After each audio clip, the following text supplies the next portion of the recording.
जैसा कि आप लोग जानते हैं कि चटोरी रजनी के बेटे तरन जैन की डेथ हो गई। उन्होंने डेथ के पहले एक पोस्ट छोड़ी थी।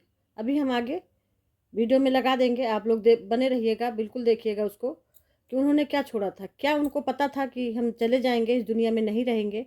ऐसे ही सेम राजवीर जी ने भी एक पोस्ट छोड़ी थी। जैसे कहते हैं लोग कि सरस्वती जी 24 घंटे में एक बार सही आ जाती हैं ज़बान पे। उनके दिमाग में ये बात कैसे आई, उन्होंने ये पोस्ट कैसे छोड़ी? शायद ईश्वर को यही मंजूर था। एक माँ के साथ ऐसा नहीं होना चाहिए। बहुत दुखद घटना है कि एक माँ का लाल चला गया। शायद उनका इकलौता पुत्र था। पता नहीं भगवान किसके भाग में क्या लिखे हैं, ये ईश्वर ही जानते हैं। इसका लेखा जोखा कोई नहीं जान पाता है। आज उस माँ के ऊपर क्या बीत रही होगी जिसका लाल चला गया, इस दुनिया में नहीं है।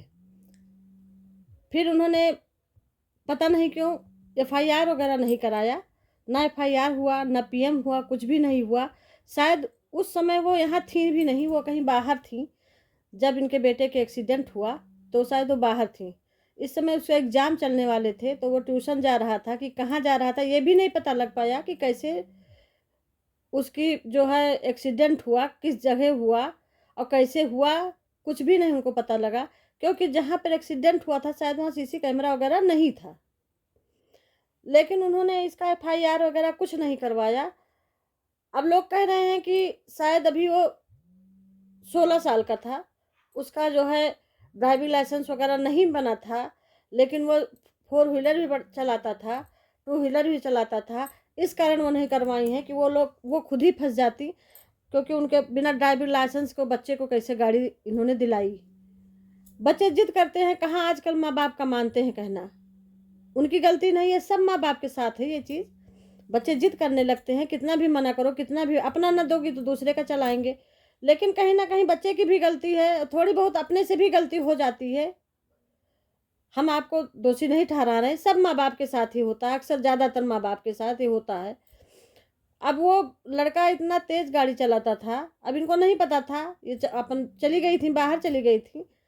अब उसकी डेथ हो गई, उसके बाद फिर वो आई, फिर उसको ले जा करके अपना कोई ले गया होगा हॉस्पिटल वगैरह में भर्ती कराए।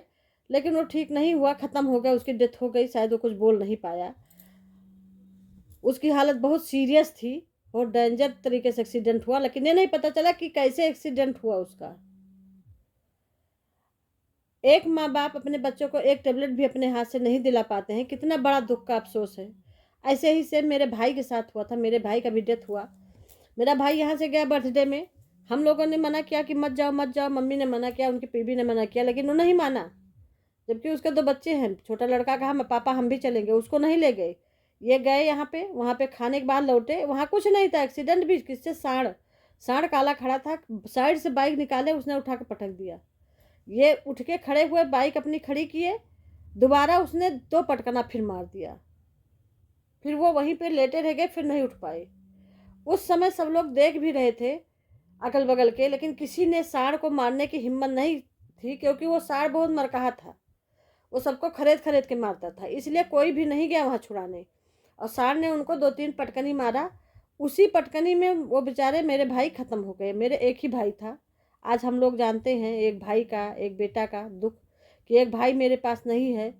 अकेला भाई था, 2 बहनें हम हैं, अकेला भाई था। आज एक भाई का दुख हमसे पूछिए।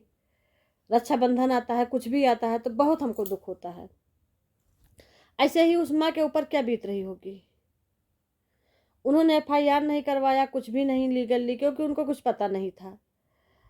और वो कहाँ जाता है, कहाँ वो अक्सर बाइक से शायद टहलता रहता था इधर उधर, बिना माँ को बताए।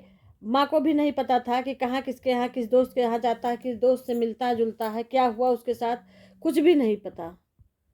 उन्होंने अपने बच्चे की पसंद के लिए, जो भी उसका शौक था कि एक पार्टी करेंगे एग्ज़ाम के बाद, इसीलिए उन्होंने 19 तारीख को वहाँ रखा था कि जितने भी दोस्त आए यहाँ पे अपना आ करके अपना उसको जो है श्रद्धांजलि दें, और यहाँ पे बच्चे खाएं पिएंगे, उसके बाद अपना चले जाएंगे अपने घर।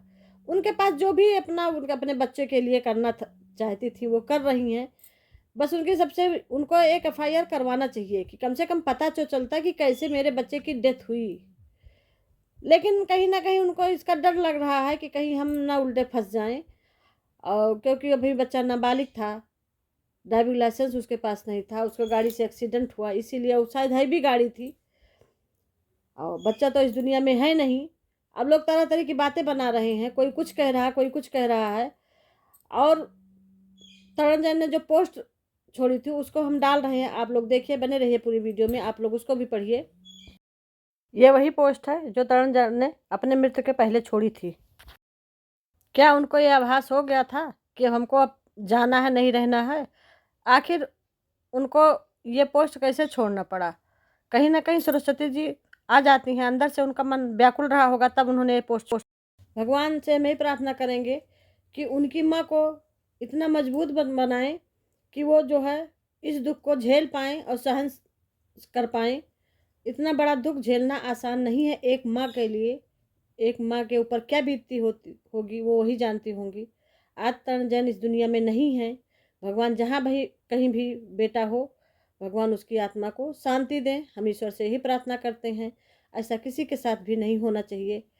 लेकिन जैसे भी हुआ, बहुत दुखित घटना ये थी और पता भी नहीं चला कि कैसे हुआ, इसका खुलासा आज तक नहीं हो पाया। तो थोड़ी थोड़ी गुत्थी सुलझ रही है, लेकिन अभी कुछ कंफर्म नहीं पता चला। आगे अगर पता चलता है तो इसका अपडेट हम देते रहेंगे। आगे वीडियो में बने रहिएगा आप। अगर ये वीडियो पसंद आई तो लाइक करिए, शेयर करिए, कमेंट करिए, सब्सक्राइब करिए। सब्सक्राइब करना ना भूलिए, ज़्यादा से ज़्यादा लोगों में शेयर करिए। नमस्ते, राधे राधे, जय श्री राम।